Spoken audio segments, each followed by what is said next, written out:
curious, you mentioned that they're more than willing to talk to you. And one of the questions we get a lot is, how do we communicate this? How do we not have everyone fearful or questioning or wondering if their jobs are at risk?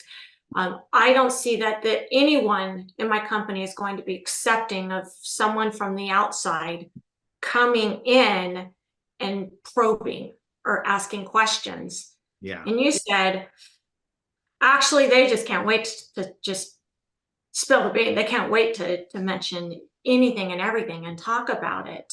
How is that communication? Is it coming from someone other than the CEO, or do you have kind of some communication support to really help them feel at ease and say, I'm here to help.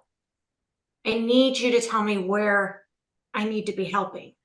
Yeah, it really comes down to building a trusted relationship and rapport and helping people not be defensive. Now, look, I don't want to make a gross generalization. Most of the time, people are receptive and I have good conversations.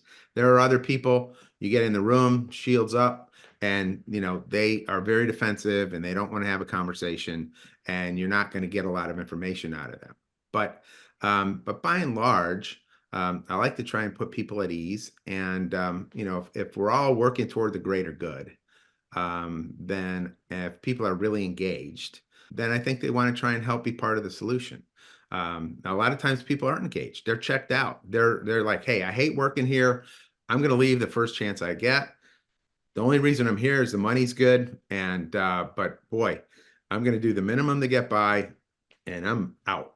And those people typically are the ones that really aren't going to engage. They have their own agenda. It's like Collins talks about making sure you have the right people on the bus, right? I mean, maybe some of those people are the people that should be leaving because they aren't helping move the company along. They're just sort of an anchor and they're there going through the motions, doing the minimum to get by.